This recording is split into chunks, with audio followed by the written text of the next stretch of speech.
Click the link in the description for your free Amsoil catalog.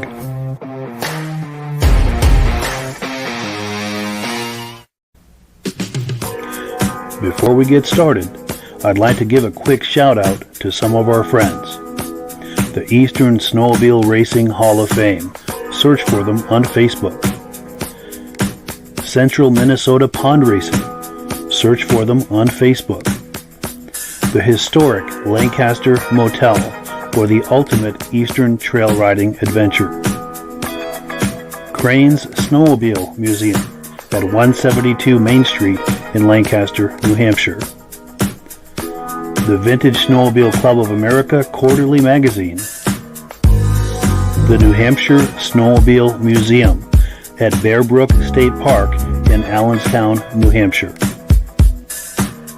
And lastly, if you decide to advertise with the Vintage Snowmobile Podcast, this could be your advertising message. Well, good evening and welcome to the podcast. I'm really glad you're here. I have a robust lineup of vintage snowmobile entertainment on tap for you tonight, including our live guest, Valdi Stefanson. If you're a regular viewer of this podcast, you've seen him on here before. He always has some really fun and interesting stuff for us to look at. But before we get into all of that, I want to make sure that everything is working properly. So if you can see my face and hear my voice, I'm going to ask you to leave a comment. Please let me know where you're viewing this from and whether you are a first-time viewer or a regular viewer. Now, to our first-time viewers, if this is your first time watching us tonight, I hope you have some fun with us tonight and decide to join us here each and every Thursday night at 9 p.m. Eastern Time. Now, this podcast simulcasts to 8 different places across Facebook and YouTube. So wherever you're viewing this, just circle back in 1 week's time, and we'll be here waiting for you with another episode. Now, to our regular viewers who are here week after week, month after month, and season after season, you guys are the ones who make this possible, and we very, very much appreciate that. I'm going to take a couple of quick comments, and then we'll bring our friends on. Let's get the party started here. Our good friend Reese Fleury, loud and clear from Tupper Lake, New York, regular viewer and very good friend of ours. Also, Kevin Culhane, loud and clear from Sudbury, I believe Sudbury, Ontario, regular viewer. He's a very regular viewer. Also, our good friend Mike Whiteside says loud and clear over there in Illinois. And then one more comment here, and we'll bring some friends on. Thetford Center, Vermont, our good friend Jim Holbrook says, sounds good. Thank you for being on, Jim. We very much appreciate that. Well, let's bring our friends on here and get the party started. There we go. Gentlemen, how are we doing tonight? Great to be with everybody. I especially appreciate those regular viewers, and it's like a sit down around the table kind of a get together. It is. It's like a weekly gathering of friends. It's wonderful, for sure. And Rob, how are you doing, everybody? There we go, digging into the Halloween candy. I still got lots of candy left. Good deal. Good deal. Well, cool. So, yeah, Valdi's in the house tonight, and we've got a theme. Normally, we look at sleds from the 60s, 70s, and 80s, but we're going to move the calendar forward a little bit and talk about the triples, the triples from the 90s. And before we start looking at clips, Valdi, do you want to set up a little bit the theme of the night and what we're going to be looking at? Oh, sure. I've been in this hobby for decades. And when I entered, antique snowmobiles were being collected. Vintage snowmobiles were just starting to get collected. And here we are in 2023, and the average entrant into the hobby is not interested in any of those other categories, not 60s, not 70s. And we want to embrace this new audience. And so the videos you're going to look at tonight reflect what is the marketplace in our hobby as it's coming forward. The average person who's entering the hobby has kids who are, no longer, demanding their time. So they have time to think back on that snowmobile they wish they had, or their neighbor had, or they wanted to have. And those are in the 90s, to be honest with you. Yeah. Our theme at the Midwest Ride-In last year was 90s machines, and this year it's 80s machines. We think that is a progression in time that will not stop. So we darn well better get on the beam and respect those. There's nothing different about the motivation. It's just different years. Sure, and it is a sliding scale. It's kind of following us into the future, so to speak. For sure, for sure. Well, let's take a look at the menu here. The first item is going to be a 1993 Arctic Thundercat. And while I'm pulling that clip up, if you want to set that up with just a couple of comments here. Yeah, I'd be happy to. In about 10 years ago, I went on a hunt. I thought, hey, Valdi, it's about time you got ahead of the price curve. So I searched. I did a lot of marketing. This Arctic Cat, I can't remember where it came from, but all over the place. I put the word out and networked enough to get what I thought were the best original, equipped machines. And let's start with this Arctic Cat, a first year. These are all first year triples. They're 1992 or 1993. Yeah, excellent. Well, let's take a look.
Welcome, classic snowmobilers.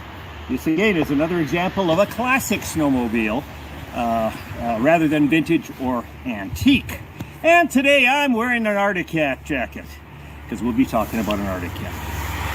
Now the year 1993, the model Thundercat.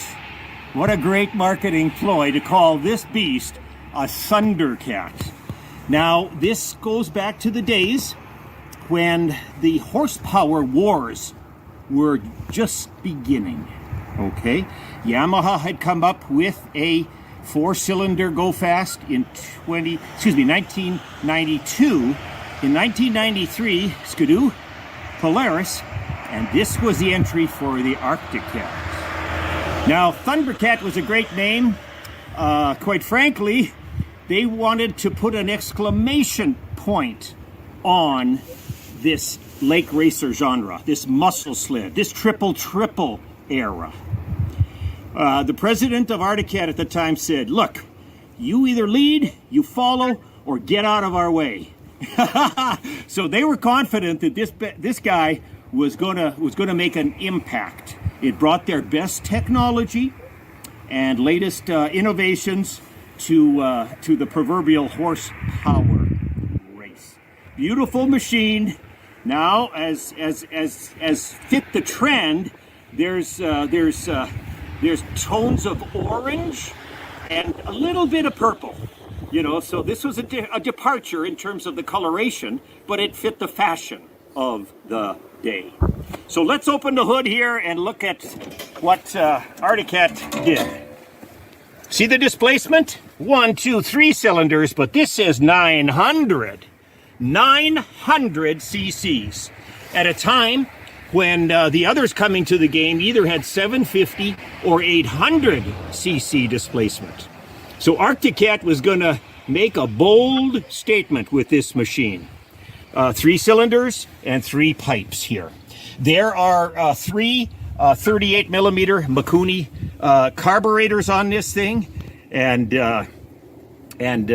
quite frankly, there was a lot of people in the aftermarket who were just dying to see this because they knew it had greater potential. In the next years, there was a lot of hop-up kits, etc. Now, that's not the purpose for this snowmobile or this machine. I wanted to represent an original machine here that kind of, as factory delivered. I'm very close here in this regard to a correct and original machine here. Here we go. Let's take a look at the dashboard here. The gauges here. This one is showing 1,150 miles. And so it hasn't been ridden that much. It's not perfect by any means, but it's a beautiful, I think, example of a period correct piece. So Arctic Cat came to the table. They trumped everybody with this big 900cc motor, and they're highly collectible. And quite frankly, I'm proud to have it in the stable. So that's a little bit about this Thundercat here. There are some changes that I've made. Come on around to the front here. This thing is kind of dressed up. See these grills? You could buy them in this orange color. So I decided to go that route. If you look at here, down at the skid, you'll see again orange Hypex. So that's the program here, and I just wanted to introduce you a bit to this thing, and have you take a peek. Hope you learned something.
Yeah, gotta love those drive-bys.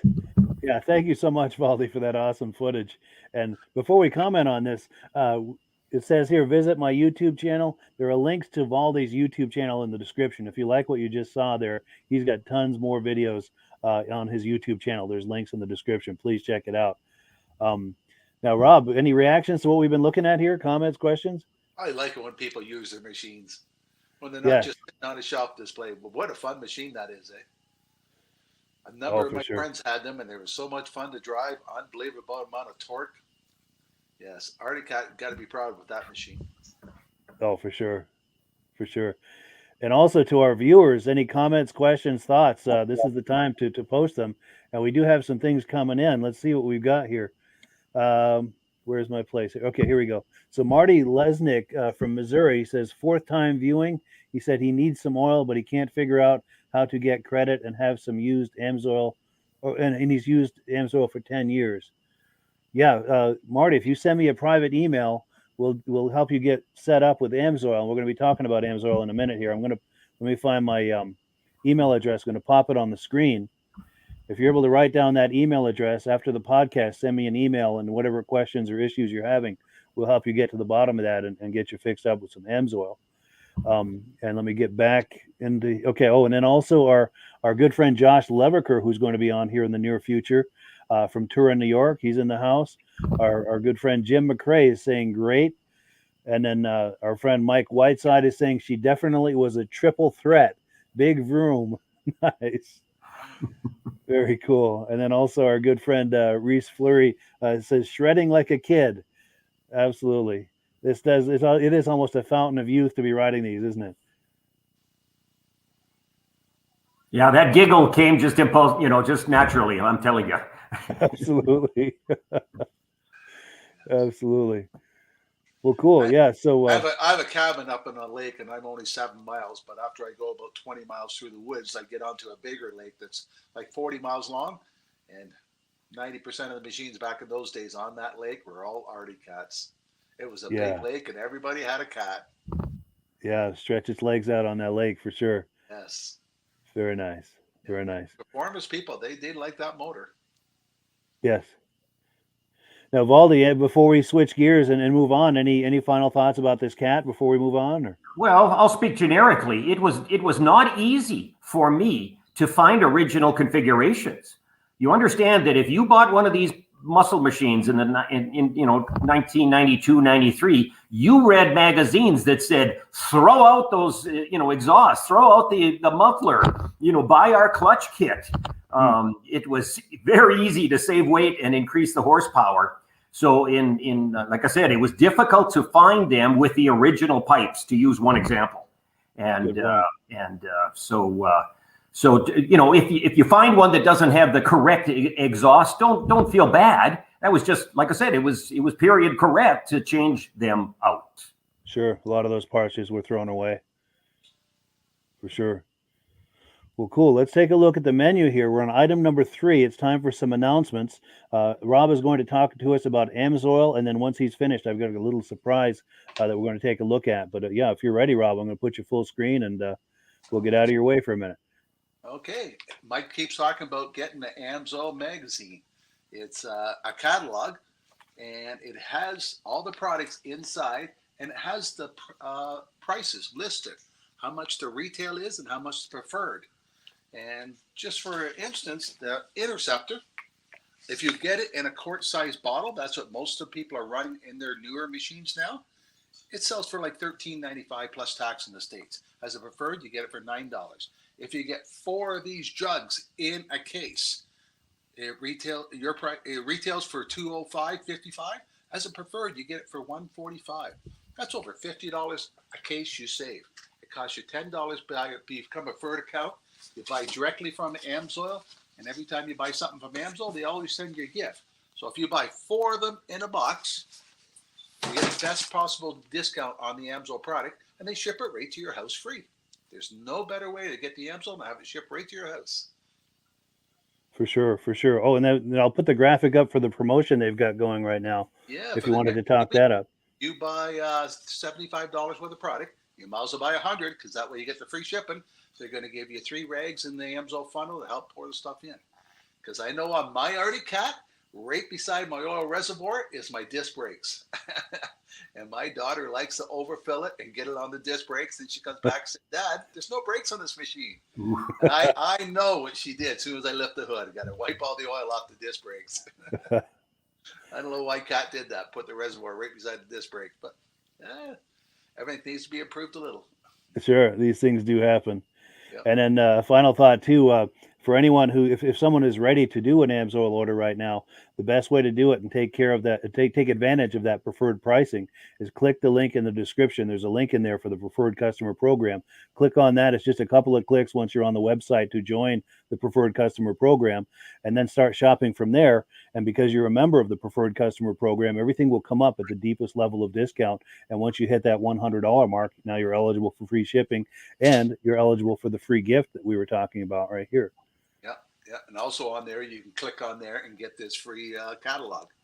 Yes, link in the description for every product we have available. And you don't have to order a full case. You could order 2 bottles of small engine, 4 bottles of car oil, and 2 bottles of injector oil. Yeah, so you can mix and match. And which is a big seller this time of year, is chain case oil. Yes, in fact, I just topped mine off with some of that. Good stuff. Well, cool. We've got a comment that's come in. We're going to take that, and then I've got a little surprise we're going to do. Oh, here we go. My good friend John Spranger Jr. says, we got snow. They got 3.5 inches. They got it Tuesday in Eland, Wisconsin. He took his new sled out and spiked up the lawn. He may have to overseed it in places in the spring. That is the spirit. That is the spirit. And also, yeah, John Spranger is a good friend of mine. I've got a picture of he and I last Christmas. We went out to dinner, him and his wife and I, and we had a wonderful visit, had a great time. Yeah, that's my good buddy John Spranger, and his twin brother James frequently watches the podcast as well. So if James is out there, how you doing, James? But and then I had a little surprise to take care of. Regular viewers to this podcast are very familiar with our good friend Dave at Alaska Railroad. He watches just about every week, both this podcast and the Muscle Car podcast. Messaging with him earlier today, and as it turns out, today is his father's 79th birthday. So on behalf of all of your friends here at the Vintage Snowmobile Podcast, happy birthday to your father. Happy 79th birthday. That's his father standing right there. It looks like he's still riding. So happy birthday. That's nice if he's still riding. For sure. That keeps you young. It sure does. And I'm going to remove this graphic, and it's an opportunity for us to each give him a thumbs up on his birthday. Happy birthday. It's hard to line it up with the camera, but yeah. Cool deal. So happy birthday to Dan Hill. Oh, and we've got some more comments coming in. Here we go. So here we go. And he's watching here. David from Alaska Rero says, good evening, guys. So I'm glad he was able to see that. Happy birthday to his father. Oh, and we've got viewers chiming in as well. This is wonderful. Mike Whiteside says happy birthday. And so does our good friend Reese Fleury. And I have to say, I love the immediacy of this with a live podcast that people, we can share information and ideas and greetings and all of this. So here we go. David says, thank you to everyone for the birthday greetings. And then also our regular viewers and good friends, Stacy and Art Fosler, are in the house. They're saying hello as well. And hello back to them. Very cool. Very cool. So where were we here? Let's get the menu up and see where we are. So now we're on item number 4. We're going to take a look at a 1993 Polaris Storm. And if you're just joining us, we've got Valdi Stefanson as our guest tonight. He does the YouTube channel called Valdi's Old Snowmobile Information Factory. There are links to it in the description.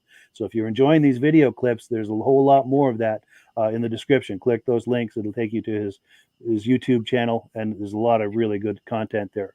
Now, Valdi, before we take a look at that clip of that Polaris, do you want to set that up? Let us know what we're about to look at. Sure. The Polaris actually came from Sudbury, Ontario, of all places. But I was talking to some fellows, and they said, we've seen a sled. We visited this seller, let's just say that. And he's not a Polaris guy, but everybody gravitated towards that particular machine. There was just something about its look. It was just so pristine, and its coloration, that actually other people had suggested that I buy this thing. And boy, I sure didn't regret it. You just wait till you see. Yes, let's take a look.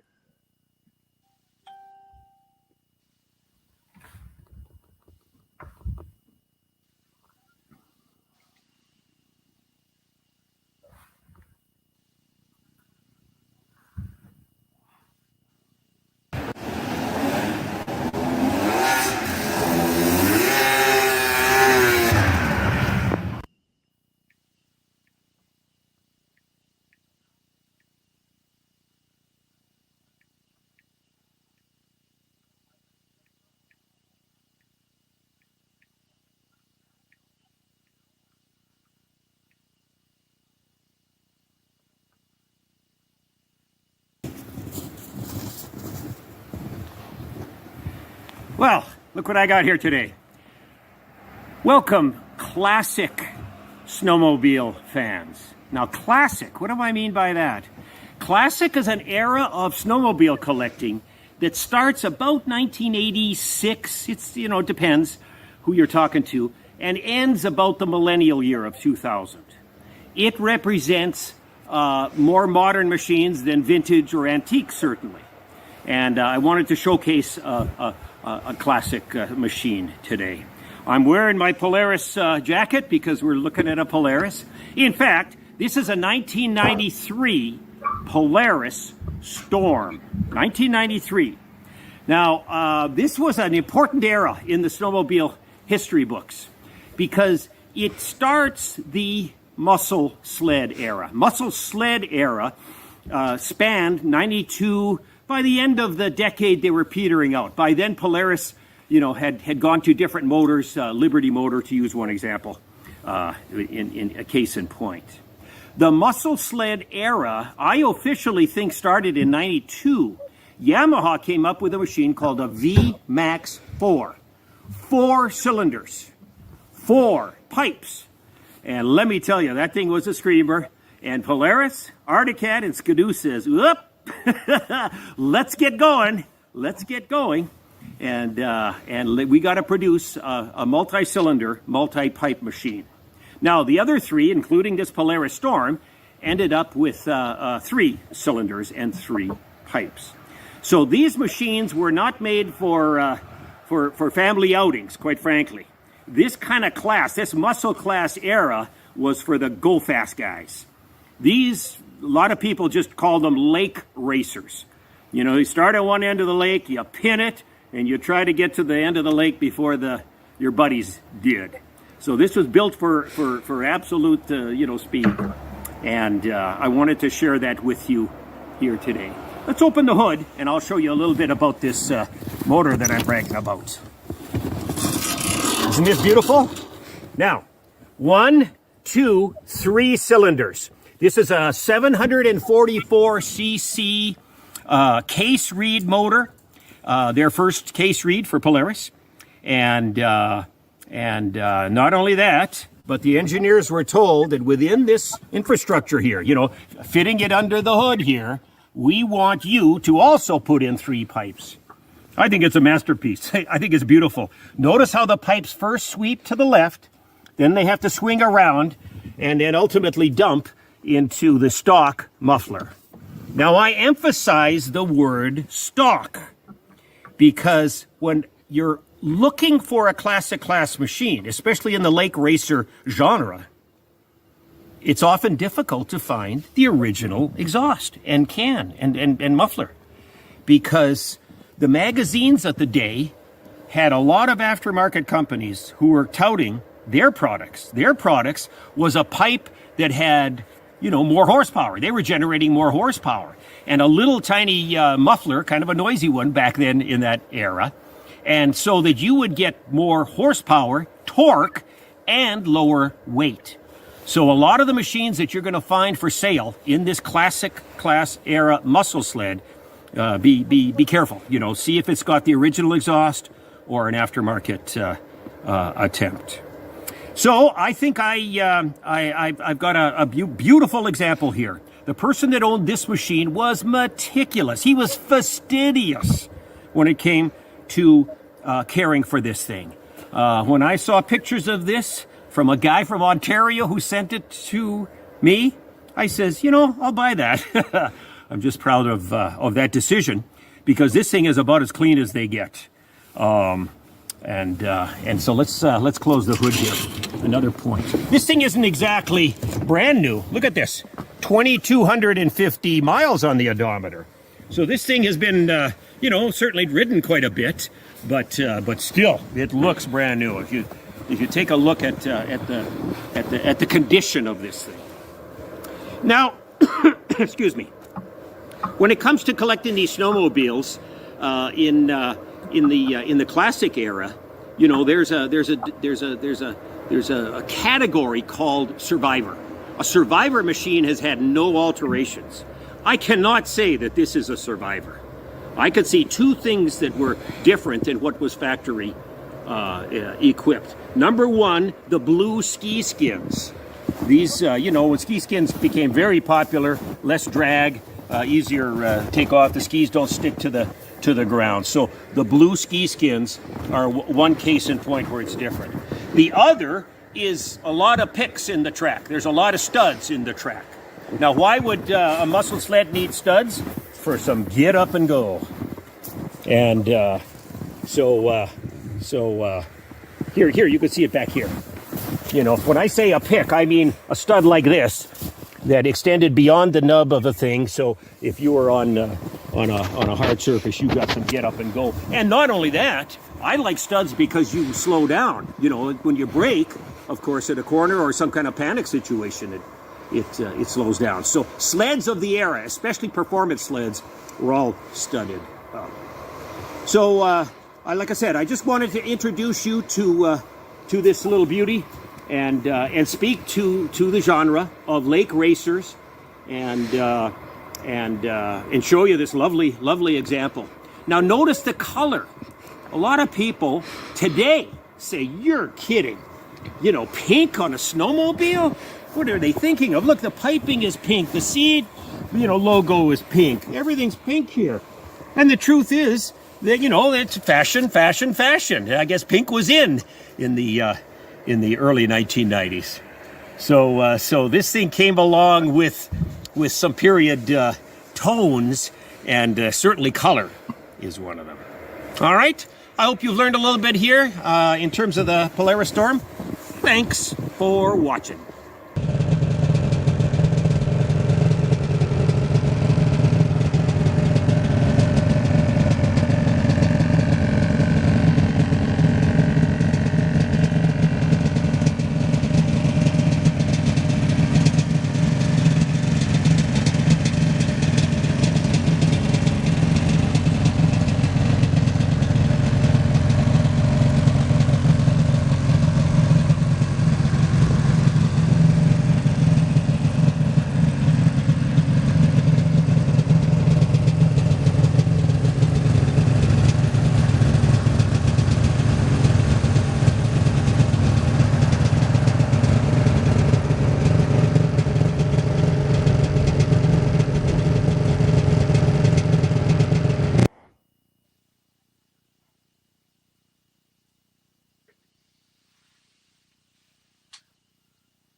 Yeah, so very cool. If you like what you just saw there, be sure and visit Valdi's YouTube channel. There are links to it in the description. He has an excellent channel. There's a whole lot more of what we just looked at on there. Rob, any reactions to what we've just been viewing here? Where was the ride? I was waiting for the ride. I wanted to see it go through that snowbank. Yeah, you're right. I like it when you got the snowmobile suit to match it. Yes, that's a nice touch. Yes. Yeah. Two of my friends had those, and one time we stopped at a place for gas. Before we left the gas station, he wanted to look at the map, see how far the next gas station was. He was only good for 50 miles on a tank of gas. They were hard on gas, those things. But they were fun. And I'm sure he was in the throttle the whole time. Oh, yes. Yeah, oh, for sure. And the thing I noticed, too, is that it's true. The early 90s, some of the sleds had pink on them. My yard rider that I've got here at the house is just a 92 Ski-Doo Safari, but it had some pink pinstriping. And I don't know, I guess I'm not man enough for pink or something, but I masked it all off and sprayed it with Ski-Doo yellow. And I don't know, the pink, I wasn't feeling it. But that was the early 90s, those neon colors and everything. Yeah. And we've got comments coming in. Comments aplenty. Let's take a look here. Oh, yes, here we go. Mike Whiteside said, I would sure like to take a virtual tour of Valdi's shop. And maybe someday Valdi will have us in there with his cell phone for a tour so we can take a look at his sleds. I know he's got a voluminous collection in there. Is that something you'll be up for at some point, Valdi? I say yes to that. Wonderful. Next time we'll do that. Yes. Thanks, guys, for thinking of it. Yes. And then let's see, Kevin Miller says, me too. Absolutely. And then David from Alaska Railroad says, I remember riding one of those at my dealer. He said, what a rocket ship. He's got a question. He says, Valdi, do you own an 800 XCR? I'm going to own one someday. Well, I'll say that's on my bucket list. It's coming. Yes. No doubt. No doubt. And then let's see, Marty Lesnick says, months ago, I copied down Mike's referral number, but couldn't figure out where to use it so that I get credit for the sale. My email is martylesnick@gmail.com. Thank you for that, Marty. I'm going to email you later tonight. I'm going to make a note of that and get that back to you and get back to you on that so we can make sure that you get fixed up with Amsoil. And I appreciate that you were considering using my dealer number. I very much appreciate that. That helps to support the podcast. So thank you for supporting the podcast. Also, we were talking about John Spranger Jr. earlier. This is his twin brother, James. Says, hi, Mike, Valdi, and Rob. He's a regular viewer from Wausau, Wisconsin. Great to see you, James. Glad to have you in the house. And then let's see. Oh, we've got a question from David at Alaska Railroad. He says, Valdi, my heart sank when I watched your video when your roof fell in. As a vintage sled guy, I felt your pain. For sure. For sure. And then let's see. Tommy Svobodny. Hope I'm pronouncing that correctly. He says, I have a perfect 98 700 XCR with 1,032 miles on it for $2,500. So if anyone out there is curious about this, search for Tommy. He's on, is he doing this on Facebook or YouTube? Let me see if it tells. Yeah, he's on Facebook. So check out the spelling of his name there. Do a search for him on Facebook and be in touch with him if you're curious about that 98 700 XCR. And advertise on your website. Yes. In fact, I've got our sister group, Wheels, Keels, and Snowmobiles. You can post it in there. Also, anything related to vintage snowmobiles, you're more than welcome to post in the comments during this podcast, and I'll do a shout out on it, just like we did here for Tommy. We do welcome and encourage that thing. All we ask is that you keep it related to vintage snowmobiles. It doesn't only have to be sleds. You can, if you've got clothing or accessories or any of that, but as long as it's related to vintage snowmobiles. Well, cool. Let's switch gears here. And any final thoughts, Valdi, on this Polaris before we switch gears? Well, just in general, that this hobby is one of relationships. That is to say, keep talking, ask the question. I've got a little black book that has a list of my friends and what machines that they would like to have. And it's such a pleasure. Sometimes I actually call them and say, you talked about this years ago. I happen to know a guy, or I saw it, and etc. Another tip would be to go to Facebook and then just type the name of the snowmobile or vintage. I belong to 45 different vintage snowmobile brand specific groups. Nice. And boy, let me tell you, if your genre is those XCR, to use one example, there's a group for that. And you're gonna be talking and visiting with people who are experts, who have been collecting these things, and it can lead to some good results. Nice. And even if you have an XCR and you have a really nuanced question, you can search for that in there. Maybe post your question in there, and someone will have an answer for you, most likely. And feel free to post those types of questions here in the comment section, and there may be someone viewing that would have an answer for you. In fact, I've got another question or comment that's popped in. Dave Laurie says, hello from Alberta, Canada. Outstanding. Yeah. Thank you for coming in, Dave. We appreciate that. Good deal. Good deal. So we are on item number 5. We're going to take a look at a 1993 Ski-Doo Mach Z. Before we do, though, I'm going to tease you a little bit with an image that Rob shared with me. Rob, did you want to talk this up while it's on the screen? Well, I met that gentleman back in 1980 when he raced Can-Am cars. He was racing in our local town at Mosport Racetrack for Amsoil. Wow. And then he became an IndyCar racer. And when we used to go to Valcourt, Quebec, him, his dad, and his uncle were the spokesperson for Ski-Doo at the Valcourt, Quebec race. That's amazing. That's amazing. So you had a chance to spend some time with him and hang out and everything? Yes. Very nice. Very nice. Oh, and one last thing. We've got more comments coming in. Let's see. Reese Fleury says, check out my group, Vintage Snowmobiles for Sale or Wanted. Yep. Absolutely. Search for that on Facebook.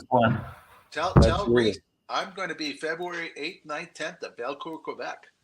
Come on up. You're probably only 4 or 5 hours from there, Reese. Come on up. We're going to go to the Vintage Museum. We're going to go through the factory, see how Ski-Doos are made. Well, they're making Sea-Doos at that time, but we're still going to have a tour of the factory. And the vintage races are on. Yeah, be sure to look for Rob over there if you go up there, Reese.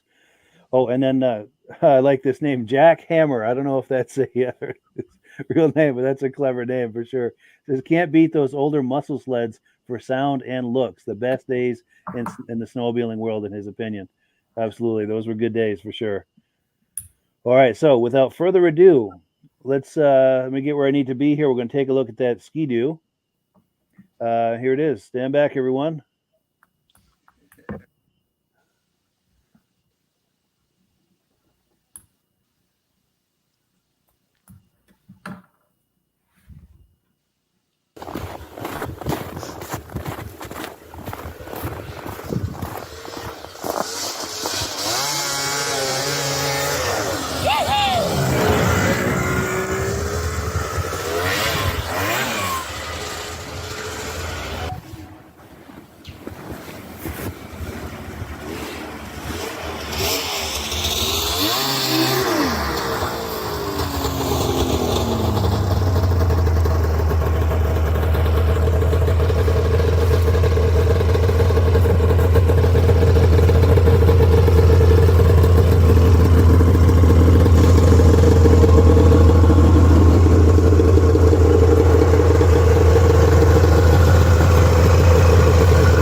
Hi, another example of a classic class snowmobile. This is my Skidoo jacket, and we're talking about a 1993 Mach Z. Now, this was the entry for the muscle class sled category. Three cylinders and 3 pipes. By then, of course, Yamaha in 92 had come up with their racer, and this was the year that the other 3, including Skidoo, came to the table. And I wanted to introduce you to this Mach Z. Now, this thing sits on what they call an F2000 chassis,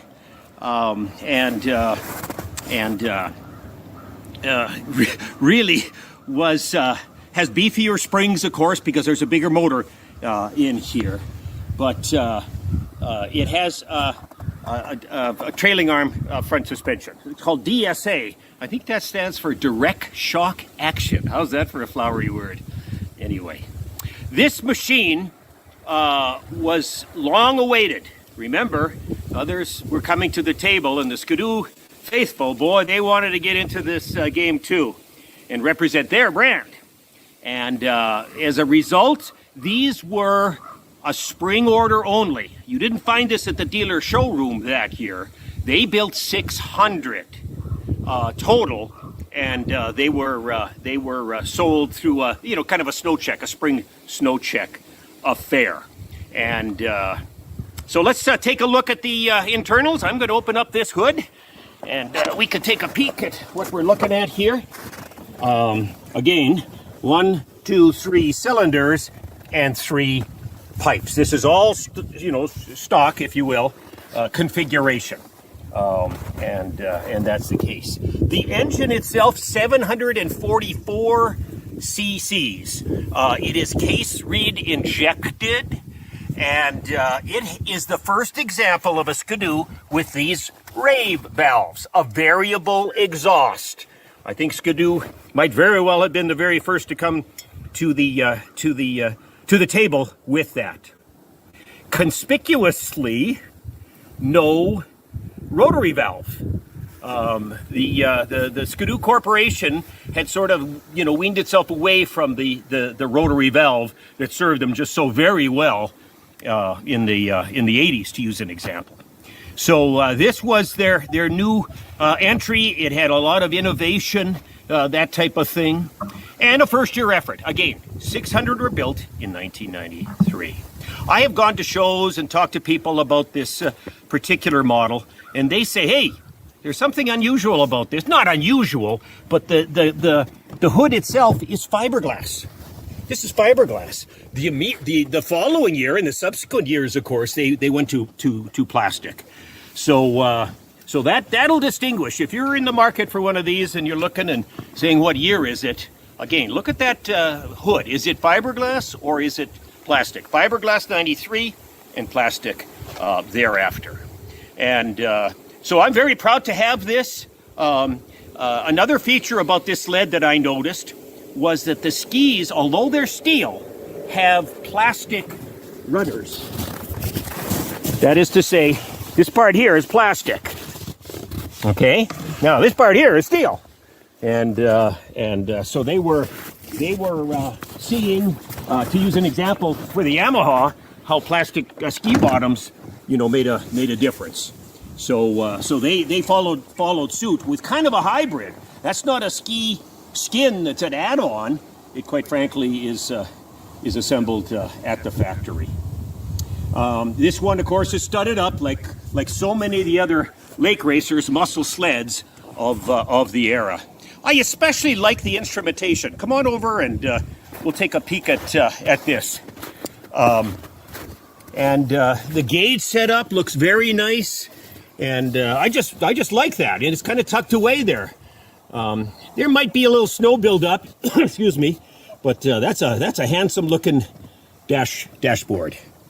And so that kind of summarizes what Skidoo was up to. Do you know that Skidoo, quite frankly, they were losing market share in the 80s. Think of Yamaha in their Phaser Exciter era. Think Polaris and their Indy series. So Skidoo actually hired outside people to come in and kind of, they were told to kind of get us back in this game. We started out in snowmobile manufacture. We've drifted off into train cars and planes and military contracts. Let's get back to our core biz, or our original business anyway, which was the snowmobiles. And so this is a pioneering effort in many aspects. And after driving this thing around, let me tell you, it's a rocket. I find very quick action, and this thing truly comes to life. So I wanted to show you a first year triple the 1993 Mach Z Skidoo. Thanks for watching.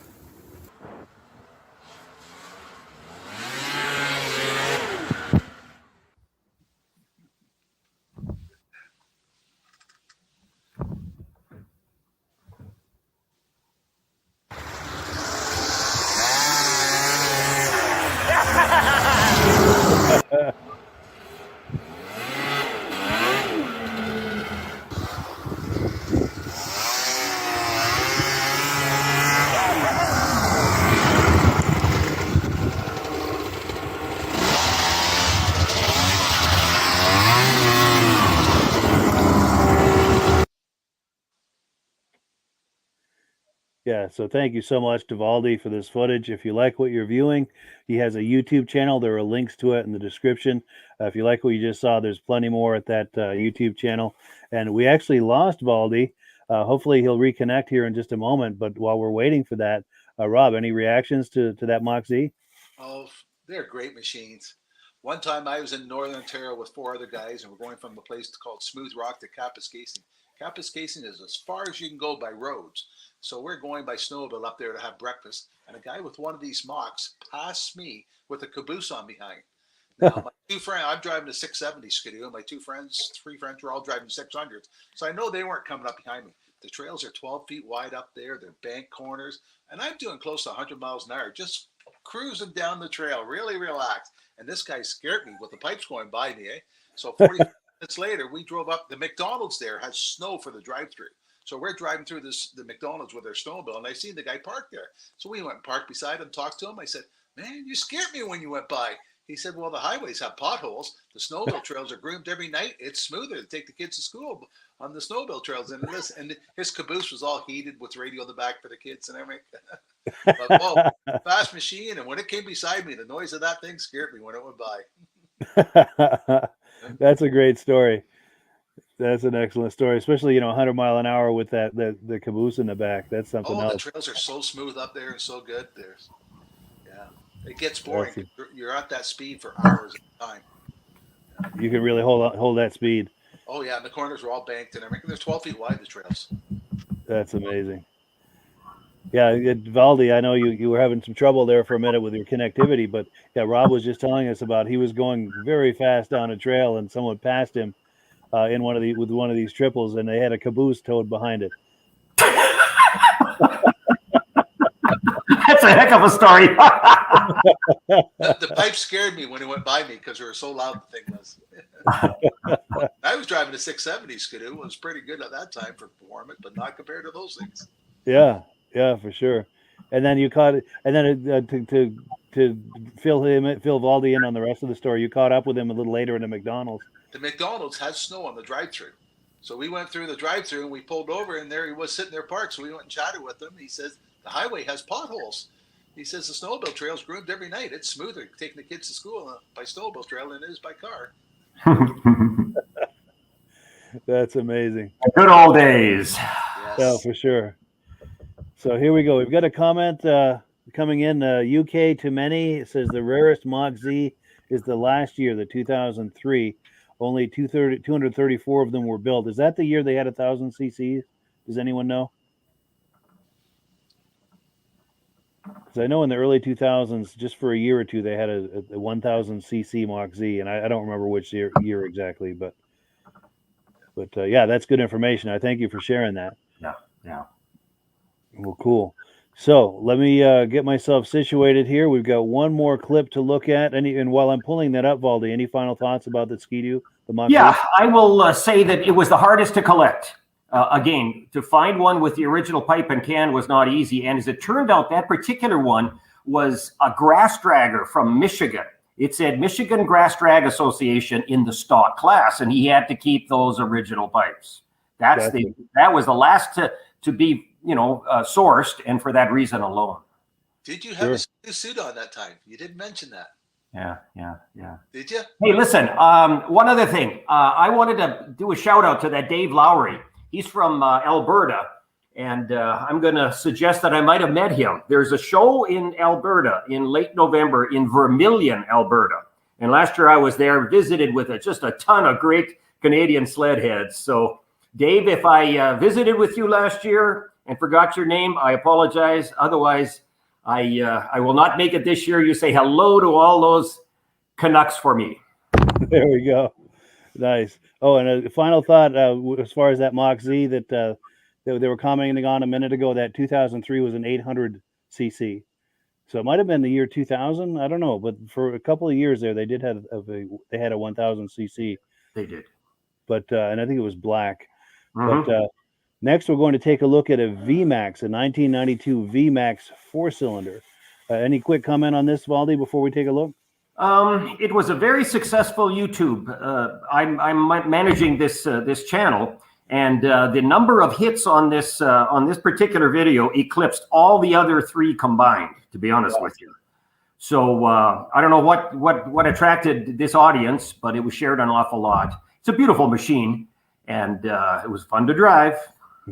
I'll bet it was. Well, let's take a look.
Well, snowmobile fans, we're in the Yamaha jacket today, and we'll be talking about a Yamaha, a 1992.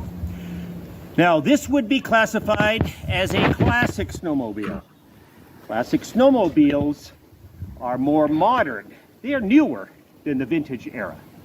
Classic snowmobiles run from about 1986 through about the millennial year of 2000.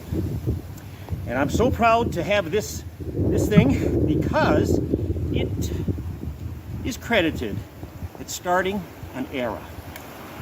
Now, this is a 1992 Yamaha, and until then, in the late 80s, Yamaha was making, family-oriented machines. They were sort of getting some static that they didn't have a muscle sled. Well, this was their answer, and it put an exclamation point on the topic. Indeed, it started what we call the muscle class era. All right, full of technology and interesting, design issues. Let's talk about that. What is special about this particular VMAX 4 in its inaugural year? Well, let's take a look at the skis. That is to say that they put a lightweight ski on here, and not only that, but this is the very first production sled that had ski skins. Ski skins. Now, that was factory. That was actually factory. Now, another thing to notice, of course, is the pink coloration. I don't know what was the deal in the early 90s, but pink was the hot color, and Yamaha was not the only manufacturer to employ that. Now, let's take a look at the business end of this bad boy. This is the first machine that had a digital CDI. And look at that. What do we see here? 1, 2, 3, and 4 cylinders. A 4-cylinder motor. Quite frankly, not seen since what, 1971. The Arctic Cat Thundercat, had one variant that had a Kawasaki 4-cylinder engine. Okay, and then fast forward to 1992, Yamaha put this 4-cylinder 2-stroke in play. In fact, it didn't appear again, at least not in the Yamaha line, in fact any line, until 2003. Now that was the RX-1, the 4-stroke engine back in 2003, excuse me. So let's take a look at this engine. It looks like there's 2 twin cylinders kind of made it together, but it's very unique in several respects. And first and foremost is that there's no clutch at the end of the crankshaft. Now why? Because Arctic Cat learned that back in '71. You can't have a huge long motor like that and spin a primary clutch because there's so much, torsional stress on the crank. It's almost impossible to keep the crank. So here's what Yamaha did, and you can't see it, was that they put a gear drive in front of the motor. It's all hidden by this shroud and stuff here, but there is a jack shaft that goes in front of the motor. That clutch there is not hooked up to the motor, but rather a secondary jack shaft.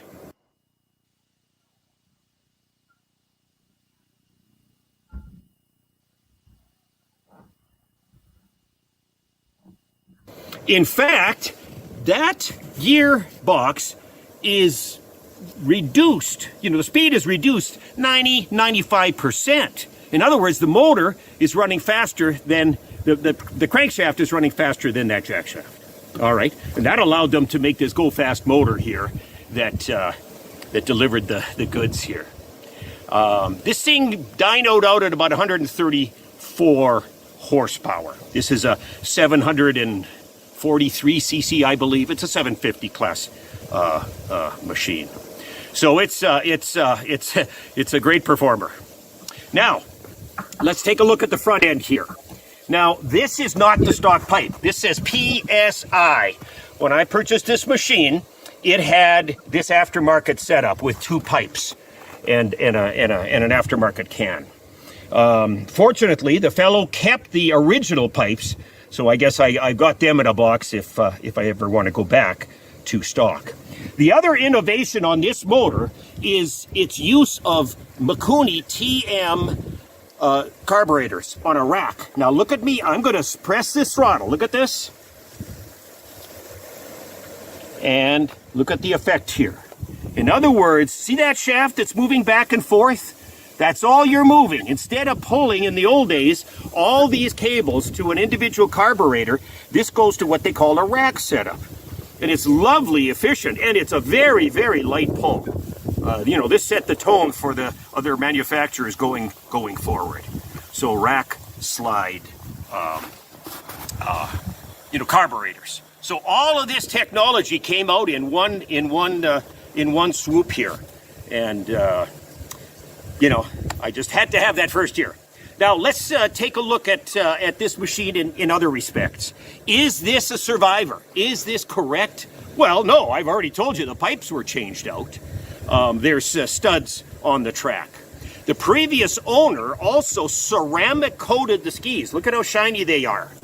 And I asked him why, and he said, well, I just don't like rust. You know how it is. You come in, there's snow on the skis, it melts, you get, rusty skis. So he took the liberty of plating, ceramic coating those skis, and I thought, wow, that looks good. I'm keeping it. So not exactly, a survivor, but an original example of a first-year Yamaha. So I hope that you've learned something today about Yamaha. In '92 they came up with this, and of course the next year all the other three, from Arctic Cat to Skidoo to Polaris, they came up with triples as a response.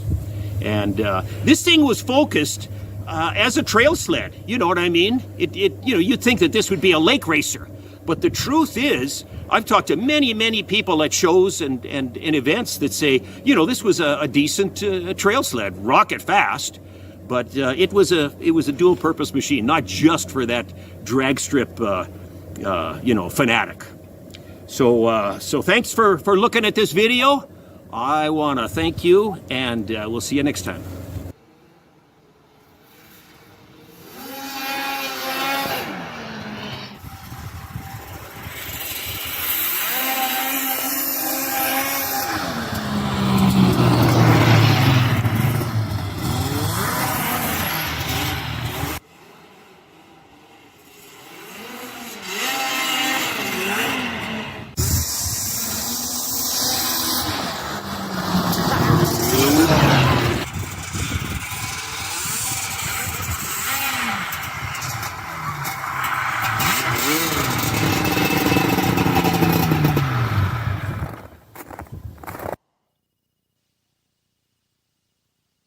So if you like what you just saw there, be sure and check out Valdi's YouTube channel. Links in the description.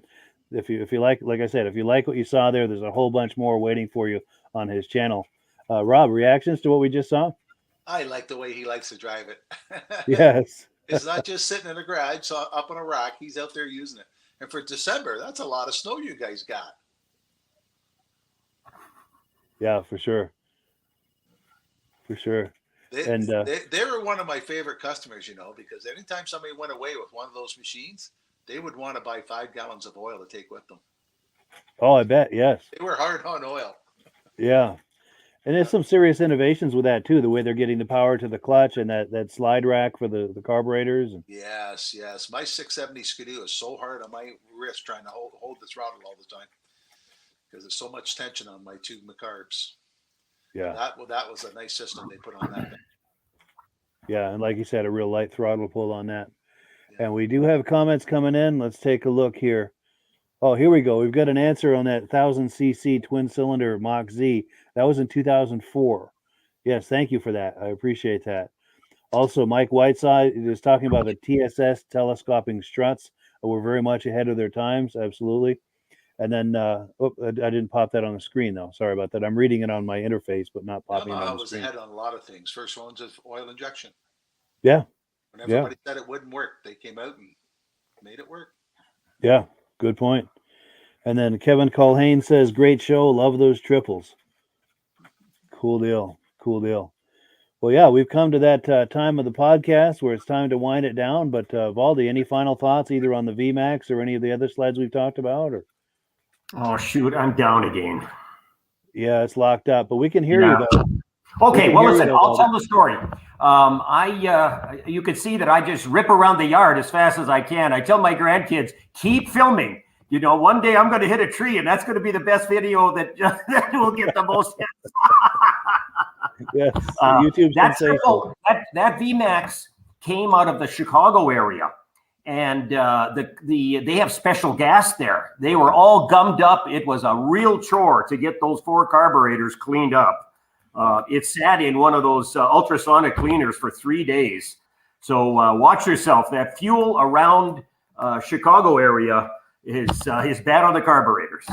Wow. Crazy. Anyway, pleasure to be here tonight. Oh, yeah, very happy to have you, Valdi. We appreciate it. And Rob, what were you going to say? It looks like he enjoys those machines.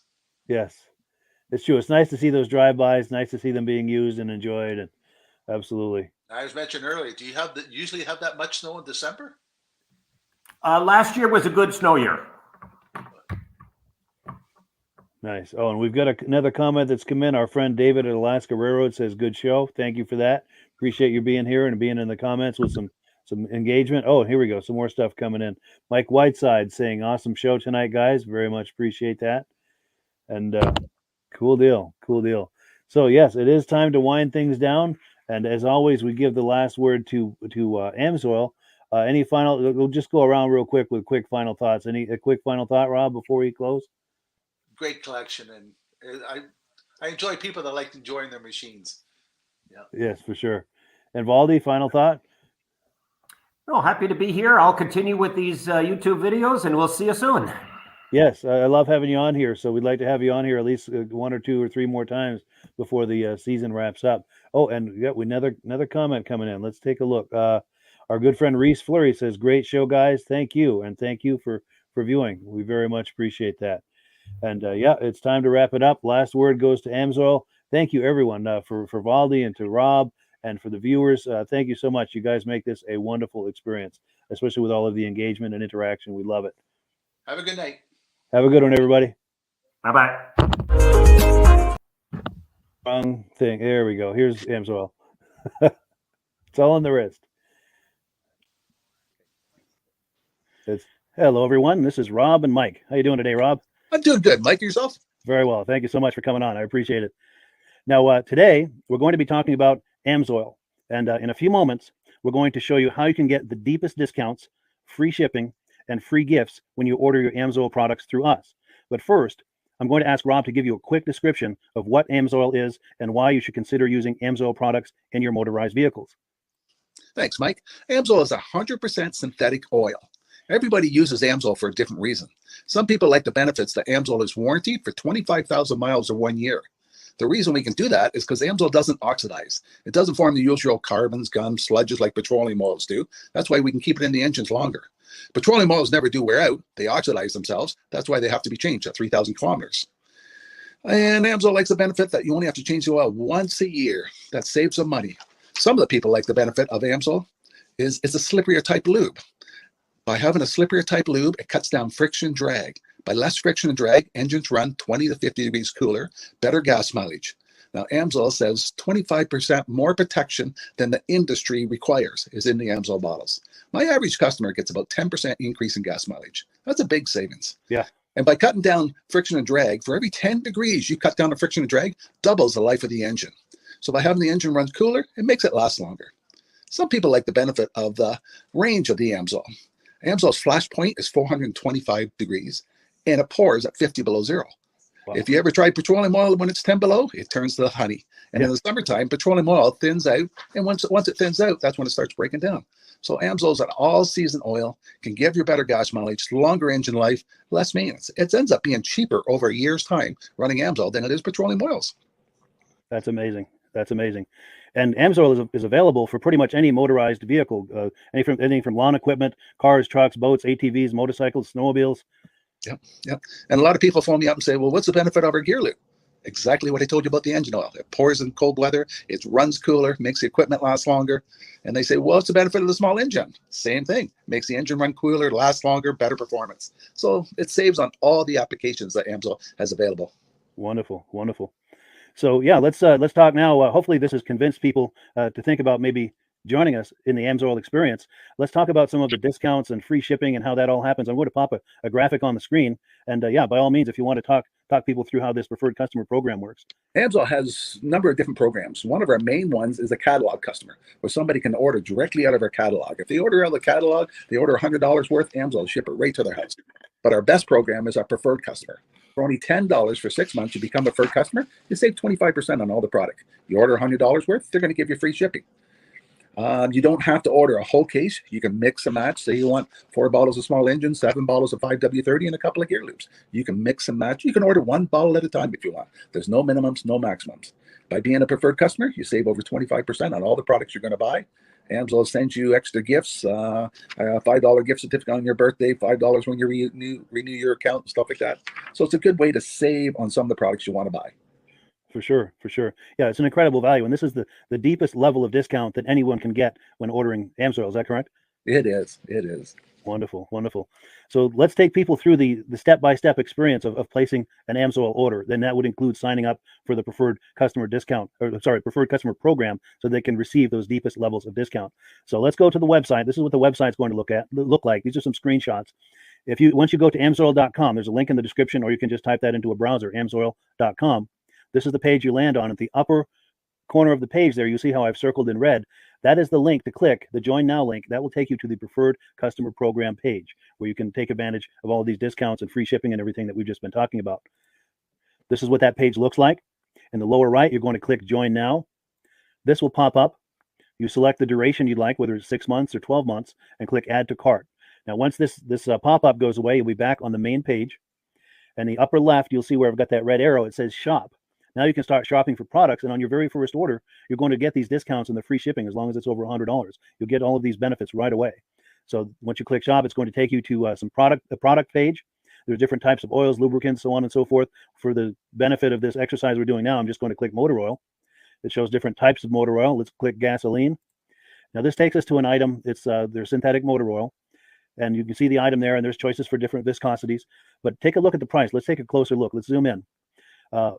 But if you've joined the Preferred Customer Program first, you're going to automatically get the deepest levels of discount. That's what we're looking at here. You're saving $3.80 on that quart of oil. Instead of paying $16.29, you're now paying $12.49 for that quart of oil. That is the deepest level of discount you can possibly get. And then you just add the quantity that you'd like. You select any other items that you're thinking about, add them to the cart. And once you click Add to Cart for the final time, you're going to see this come up at the top of the screen. It's going to show your items and your the total that you're at so far. Pardon me. And then you just click View Cart in the upper right, and that'll take you to your cart. Take a close look here at the upper right. That blue box shows that you're getting free shipping. You're eligible for free shipping on this order because it's over $100. That little yellow box shows that you've got the Preferred Customer Membership on your order. That gives you the deepest levels of discounts for the next 6 to 12 months. And then below that, you've got the items that have been selected. For the exercise here, I selected 9 quarts of the Signature Series, but that brings us up over $100 for the free shipping. We're saving $34.20. And if you're ready to finish, you click Checkout Now, and that takes you to this screen here. If you haven't signed up with an AMSOIL account at this point, just click in the lower right to create an account, create a new account.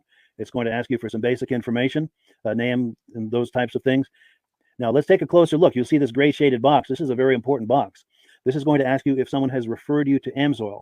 And if so, please enter my name. My name is Mike LaPierre. It's spelled right there on the screen for the correct spelling. And also the referral number, 304-555-94.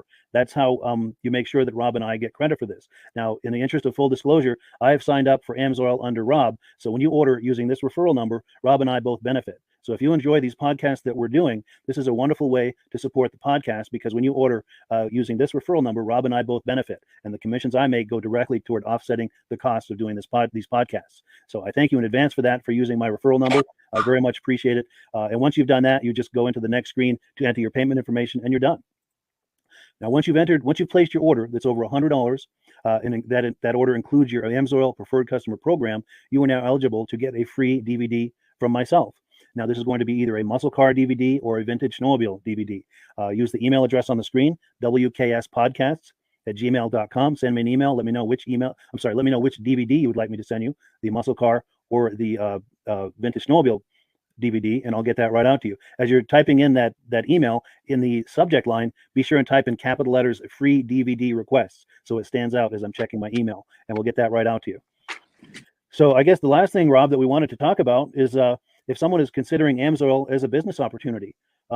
Yes. If anybody has a retail or a commercial account and they would like to buy directly from AMSOIL, just send Mike a line. He'll show you how to set up, and you can buy directly from AMSOIL. But if you are interested in starting your own part-time business, a part-time business that can grow into a full-time income, Mike and I will show you the AMSOIL marketing plan. AMSOIL has a large selection of products that cover almost every application. So it doesn't matter if you're into snowmobile, boating, or ATVing, or hot rods. We have an oil for every application. It's a fun type business that's I really enjoy doing. Where else can I go and have fun and make money doing it? And Mike and I are here to help you all the way along. If you need any help on how to promote or to find new accounts, we're here to help you. For sure. So when you sign up under that number, this 304-555-94, you're getting Rob and I as a team.